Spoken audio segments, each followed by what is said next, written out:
l'invité de la matinale. KTO Radio. Si le mois de juillet est traditionnellement calme au Vatican, Rome se prépare à accueillir le jubilé des jeunes du 28 juillet au 3 août, sans doute le jubilé le plus attendu.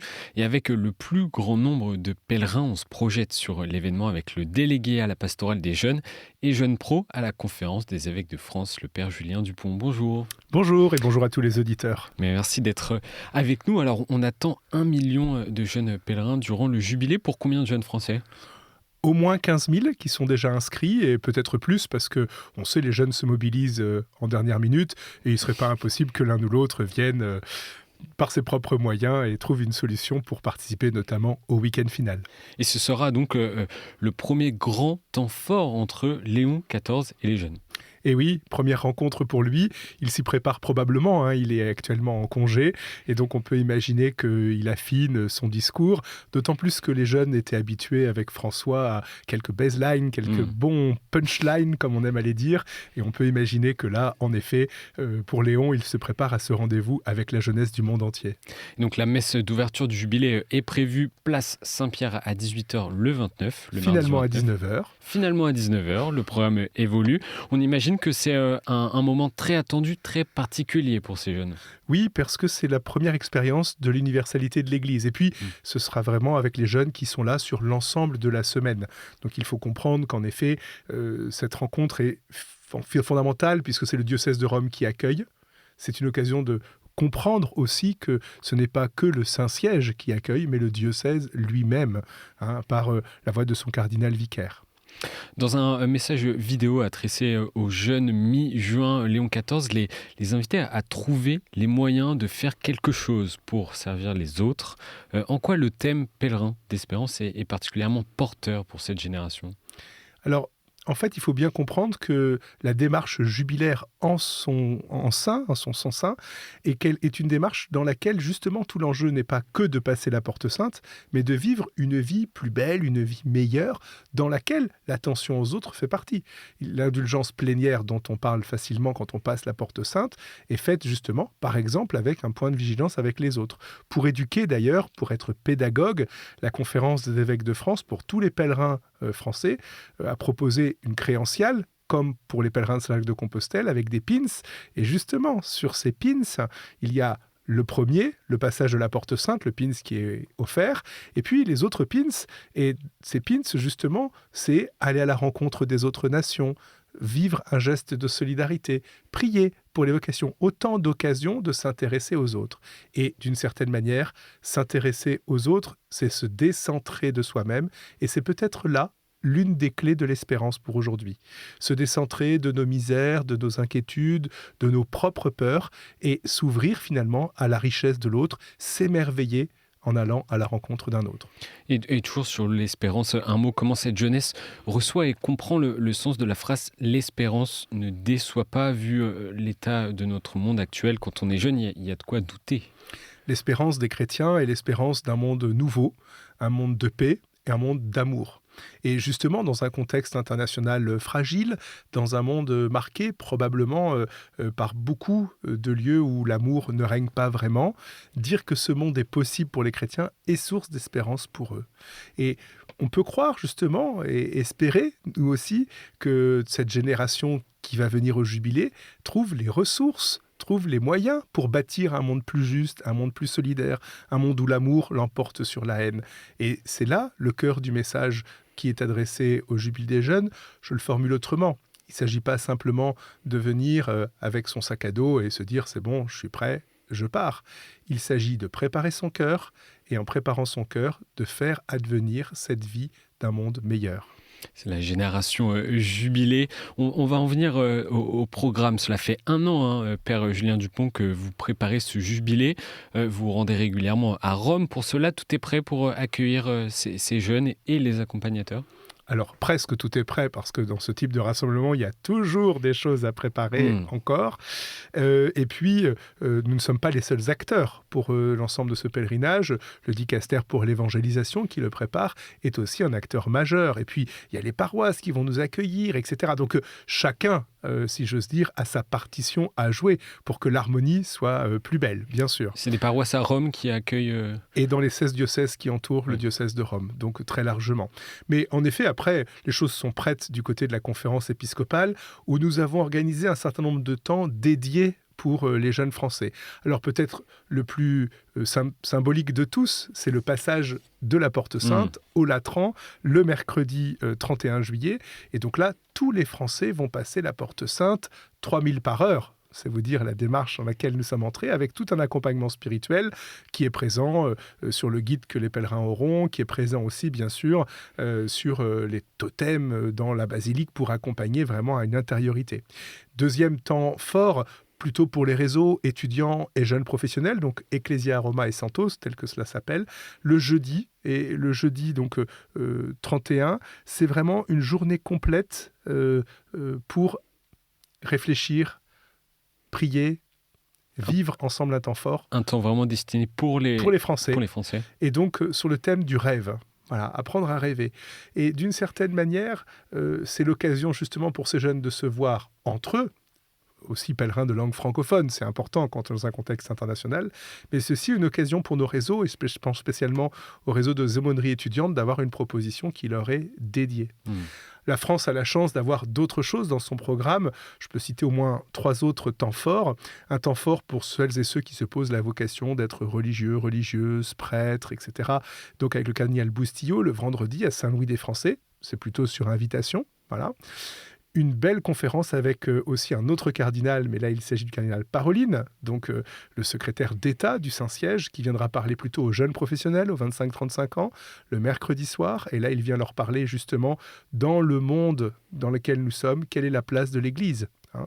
Et puis un magnifique temps qui se prépare pour celles et ceux qu'on a invités spécialement à vivre ce pèlerinage, les catéchumènes et les néophytes. Et pour eux, il y a une rencontre le mardi matin avec le Saint-Père lui-même. Et ça répond à la hausse spectaculaire du nombre de baptêmes de cette tranche d'âge ? Alors, c'est pas seulement ça y répond, c'est ça accompagne, justement, et ça permet à ces jeunes qui ont été baptisés en 2024-2025 ou qui se préparent à être baptisés en 2026 et 2027, de pouvoir faire l'expérience de l'Église universelle, d'avoir la grâce, finalement, de ne pas rester qu'au seul niveau de leur paroisse et éventuellement de leur diocèse, mais de rencontrer des jeunes qui, comme eux, cheminent dans la foi, des jeunes qui sont issus du monde entier. J'ajoute d'ailleurs que ce temps avec le pape Léon est organisé par le groupe Eurocat, c'est-à-dire un groupe des responsables de catéchuménat de l'Europe entière. Et donc, il y aura quelques jeunes d'autres pays d'Europe, mais évidemment en proportion beaucoup moins que les Français, puisque les Italiens, par exemple, il y a très peu de catéchumènes adultes. 2 ans après les JMJ de Lisbonne, vous avez pu expliquer que, en tout cas, ça ressemblait, ce jubilé des jeunes ressemblait à des JMJ, mais que la proposition du jubilé des jeunes à Rome n'était pas des JMJ. Pourquoi ? Alors, il y a évidemment la saveur, l'odeur des JMJ, mais ce n'est pas la même chose. D'abord, ce n'est pas organisé par le même dicaster et pas sans doute avec la même volonté de rejoindre le jeune et de l'accompagner spécialement lui pour ce qu'il est, mais bien de lui laisser l'expérience de cette année jubilaire par le passage des Portes Saintes, par le travail de fond que ça nécessite sur soi. Donc il y a une forme de plus grande autonomie. Et puis je rappelle qu'au début des pèlerinages jubilaires, Rome a proposé un pèlerinage dédié aux adolescents, qu'il a séparé du pèlerinage pour les jeunes adultes, celui dans lequel nous nous préparons ici. Et donc, nous partons principalement, il y a moins de 5% qui sont des mineurs, mais principalement avec des majeurs. Et donc, en effet, la pédagogie est une forme de liberté pour chacun, pour faire son propre programme selon son propre projet. Alors qu'au JMJ, habituellement, l'accompagnement est plus important, notamment par la dynamique des catéchèses le matin, des célébrations liturgiques en paroisse. Donc c'est aussi le sens d'un jubilé finalement. C'est une année de grâce, une année de bienfait, mais vivons avec les moyens qui nous sont donnés dans le cadre jubilaire. Et le temps des Français était vraiment un moment marquant lors des JMJ en 2023. Vous avez voulu vous en inspirer un peu aussi ? Alors, en fait, à chaque rencontre, habituellement en dehors de l'Europe, il y a un temps des Français. C'était la première fois qu'il y avait un temps des Français en Europe, puisque c'était à Lisbonne.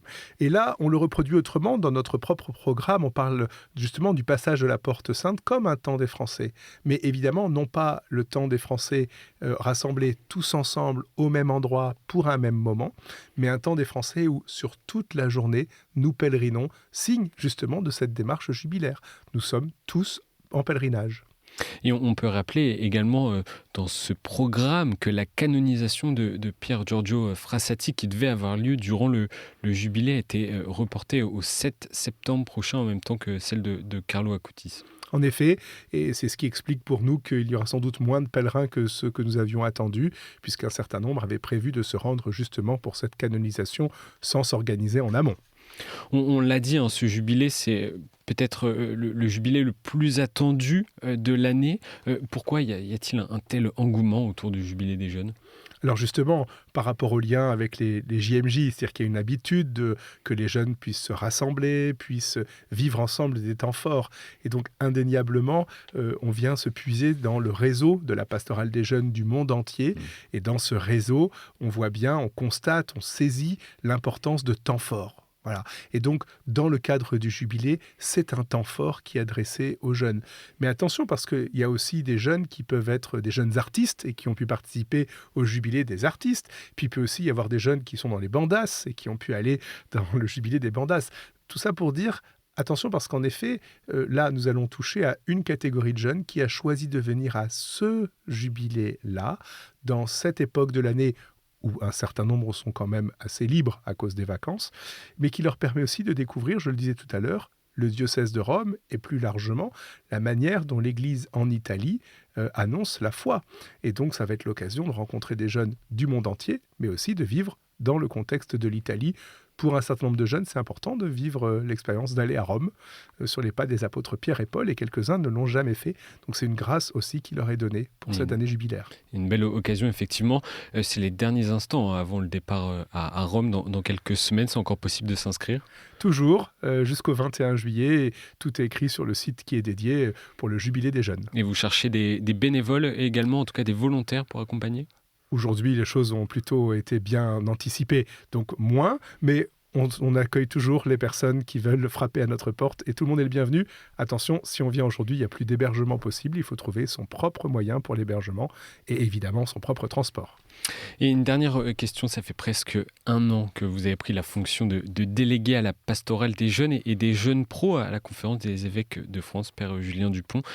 Qu'attendez-vous de ce jubilé et pour cette jeunesse ?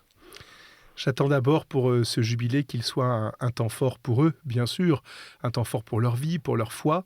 J'espère aussi que chacun aura eu l'occasion de découvrir la richesse et la beauté de l'Église et de la diversité des visages de jeunes qui sont présents. On a souvent tendance à dire un catholique, il est comme ceci ou comme cela. Donc un jeune catholique, il va à la messe tous les dimanches, il prie son chapelet, il a participé à tel événement ou à tel autre, comme on le chante de temps en temps, Nathalie, mon amour des JMJ. Voilà, on voit bien toute cette logique. Ça, c'est quelques jeunes qui sont là, mais justement, notre pèlerinage est enrichi de jeunes qui peut-être sont moins présents aux liturgies dominicales, peut-être découvrent la foi parce qu'ils sont catéchumènes, peut-être sont habituellement dans le scoutisme mais n'ont pas encore eu l'occasion de découvrir d'autres jeunes enracinés différemment qu'eux dans la foi de l'Église.